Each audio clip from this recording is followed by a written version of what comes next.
अस्सलाम वालेकुम दोस्तों, तमाम भाइयों को बहनों को एक नई वीडियो में खुशामदीद। जैसा कि मैंने पहले बताया था कि बबीता पपीता रानी की तरफ से आस्था माँ को तंग किया जा रहा है। उनकी बाकायदा टीम है जो आस्था माँ को तंग कर रही है। जब तक आस्था माँ चुप रही, पाकिस्तानी यूट्यूबर्स के साथ बात नहीं करती रही और बस ख़ुद ही बताती रही, कुछ चैनल्स को बताती रही कि सीमा जो कर रही है, दरअसल सनातन में ऐसा कुछ भी नहीं होता। सनातन मज़हब में आने के लिए ये वाली चीज़ें नहीं अपनाई जाती जो सीमा की तरफ से अपनाई जा रही हैं। तो शुरू में इस तरह से विरोध किया जा रहा था आस्था माँ की तरफ से। उसके बाद हमें देखने को मिला कुछ मज़ीद लोगों ने भी विरोध किया, लेकिन साथ साथ क्योंकि लप्पू की टीम, एपी सिंह की टीम उन लोगों को तंग करती थी, जिन लोगों में ज़्यादा पावर नहीं थी वो दूर होते गए। इसी तरह से ये अपने काम को मज़ीद आगे लेके चलते रहे।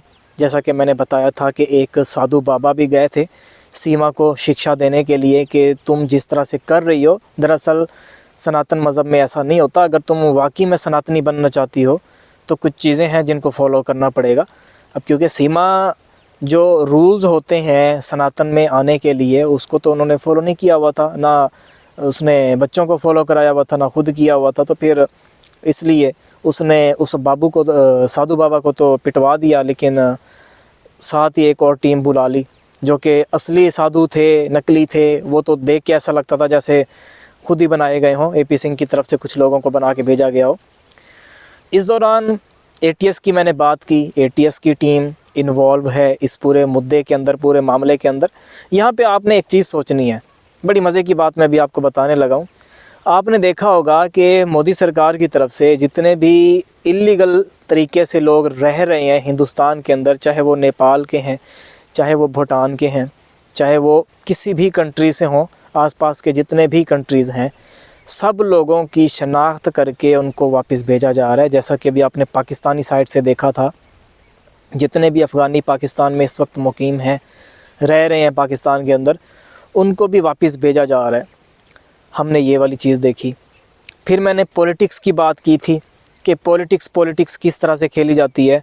यहाँ पे मैंने ईरान की और पाकिस्तान की मिसाल आपको देना ज़्यादा मुनासिब समझा है, क्योंकि कुछ लोग हैं जिनको अभी भी बात की समझ नहीं आ रही कि मैं कहना क्या चाह रहा हूँ, या फिर जो चीज़ उनको समझनी चाहिए वो उस हिसाब से नहीं समझ पा रहे।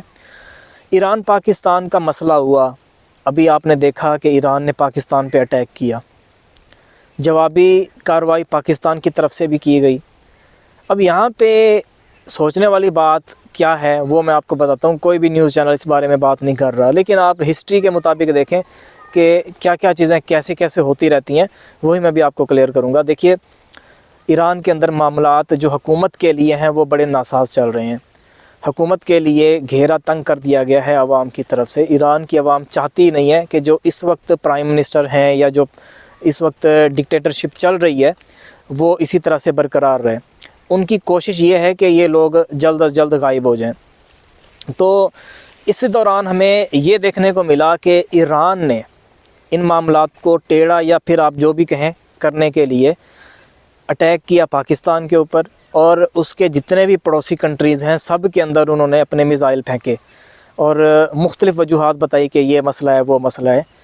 करना क्या चाहते थे? उनकी कोशिश ये थी कि किसी तरह से मामलात को टेढ़ा करके जो इलेक्शन होने हैं या जो अवाम बगावत कर रही है हमारे ख़िलाफ़, उसको रोका जाए, इस बगावत को कुचल दिया जाए, लोगों के इमोशंस को खींच कर अपनी तरफ। तो यही चीज़ मैं आपको बताने की कोशिश करता रहता हूँ कि देखिए, जो नज़र आ रहा होता है दरअसल वो होता नहीं है। ईरान में जो लोग पाकिस्तानी साइड से मारे गए हैं, जो जिनके ऊपर अटैक हुआ, उनका इधर से जो स्टेटमेंट दी गई है पाकिस्तान आर्मी की तरफ से, उन लोगों का कनेक्शन जो लोग पाकिस्तान को तोड़ना चाहते हैं उनके साथ मनसूख है। और जिन लोगों पे ईरान ने अटैक किया था, ईरान की तरफ से तो ये कहा गया था कि पाकिस्तान में जो लोग इस वक्त जिनके ऊपर हमने अटैक किया है, जिन ठिकानों को हमने तबाह किया है, वो हमारे ही लोग हैं, ईरान के लोग हैं, जो कि हुकूमत से छुप के या फिर उनके ऊपर केसेस ज़्यादा होने की वजह से, क्योंकि वो बच नहीं पा रहे थे, छुपते हुए वो लोग पाकिस्तान की तरफ निकल गए हैं। तो यहाँ से जितना भी डाटा है वो सारे का सारा जो पाकिस्तान की आर्मी है उन्होंने खोल के सामने रख दिया। हुआ दरअसल ये था कि 2 बच्चों की यहाँ पे शहादत हुई, उस घर में मौजूद थे, बच्चे भी थे, बड़े भी थे, बाकी ज़ख्मी हुए बच्चे फौरी तौर पे शहीद हो गए। तो वो बच्चे पाकिस्तानी थे जिनके ऊपर अटैक हुआ, किसी किस्म के किसी मामले में वो इन्वॉल्व नहीं थे।